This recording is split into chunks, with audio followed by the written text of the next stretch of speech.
Prva izmed zgodb, ki vam jih nocoj nanizamo, nosi družinski značaj. Ravno povečanje družine je botrovalo iskanju nečesa večjega in udobnejšega. Lastniki so dobro vedeli, česa ne želijo in se na pravih mestih prepustili rešitvam arhitektov. Od tam naprej je vse steklo gladko in zgodba je v enem letu dobila svoj srečni konec. Oziroma začetek. Zgodbo te hiše pa lahko morda imenujemo ljubezenska. Ne le zato, ker v njej živi mlada, ljubezni polna družinica, ampak tudi zato, ker se je njihova zgodba s tem domom začela na prav poseben dan. Aleš in Matic, zdravo. Spoznajmo tole hišo malo bolj od blizu. Kakšna je njena osnovna osebna izkaznica?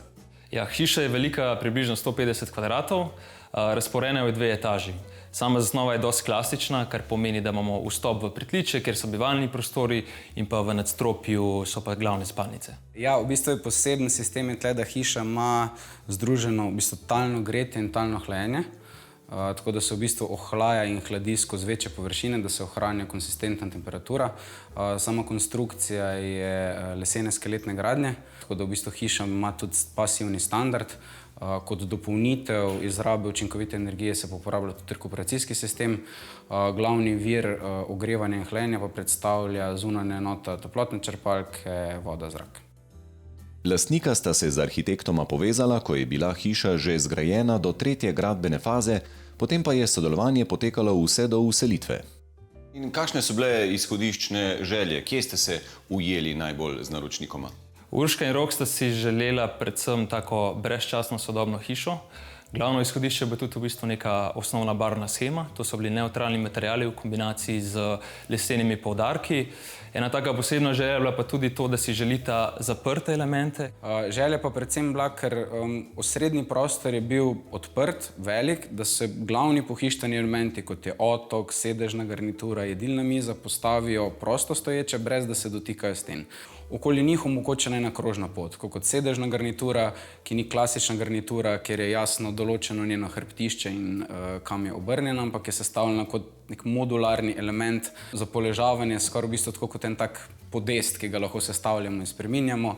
Tako da v bistvu se prostori med sabo ne ločuje z nekimi umestnimi hodniki in da se kuhinja, jedilnica, dnevni prostor med seboj tudi ne ločujeta. Glede barvne sheme se mi zdi, da je precej zadržana, tak bi bil moj prvi vtis.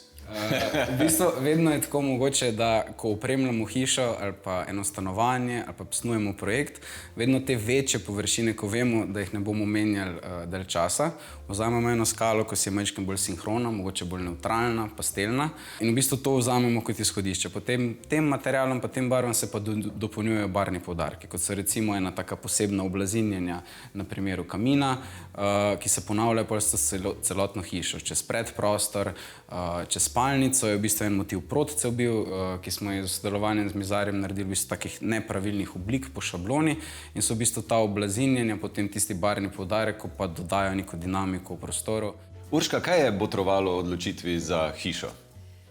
V bistvu je nastalo tako, da sem jo zanosila drugič in da smo bili prej v nekem manjšem stanovanju, dobrih 50 kvadratov, ki je bilo sicer funkcionalno pa fino, ampak nekako sva se pol odločila z Rokom, da bi bilo fino iti v večje stanovanje z več prostora in sva začela iskati možnosti, ki so že na neki stopni, zato da bi lahko šli z dojenčkom čim prej v hišo oziroma večje stanovanje.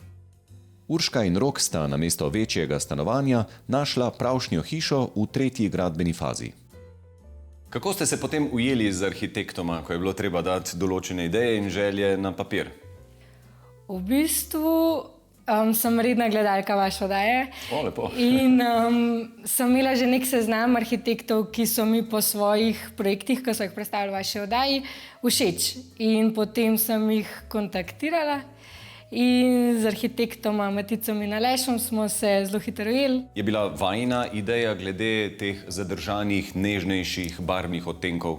Ja, je bila, ker smo imela v prejšnjem stanovanju močnejše barvne poudarke, ki pa smo se jih potem kar hitro najedla. In barvala in kupovala nove stvari v nežnejših odtenkih, tako da sva pol vedela že, česa si ne želiva, da nama ne paše. No. Kuhinjski otok so postavili prečno od vgradnih omar, tako da je obrnjen proti bivalnemu delu in jedilnici. Kuhinjo največkrat oblikujejo po željah, ki jih izrazi ženski del para. Tokrat ni bilo povsem tako. Želela sem si čim bolj uporabne kuhinje, se pravi, da je veliko prostora za shranjevanje, tako da smo potem to idejo malo prilagodili zaradi mojih oziroma najnih želja. Aha, no tle je bila pa Urška šefica, ki je povedala, kako bo v kuhinji, ne? V bistvu ne jaz, ampak partner, ja. Rok. Tako. On je kuhar pri naši hiši.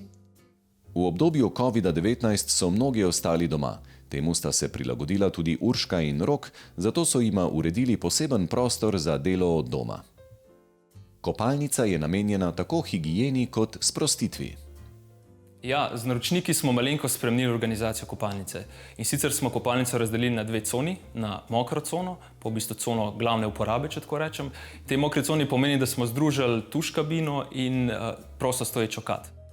Ampak tale mokra cona, pa glede na to, da imata majhne otroke, pa verjetno zelo prav pride, ne? Da je res en del posvečen čofotanju. Tako je, ja, ker se mi zdi, da pri teh zabavnih stvarih probamo čim manj omejevati, a ne otroka, in to je taka stvar, da se zvečer rada drugega špricata in da to ostane na enem takem območju, ki pač se ga relativno enostavno uredi potem. Kopalnici so nadeli privlačen, sodoben videz z izbiro armatur v črni barvi. V njo so odeli tudi okvirje steklenih sten in ogledala. Simpatični motiv protca se ponavlja tudi v tem prostoru. Kako se spomnite prvega dne, ko ste se vselili v tole hišo, ali pa prve noči, ko ste tle prespali? Zapomnila si ga bom zato, ker je bilo za Valentinovo. Tako da iz tega vidika je bilo super, no, zato ker smo šli iz 2 sobic na našo, da rečem, sanjsko hiško. Tega Valentinovega ne boste nikoli pozabili. Ne, res ne.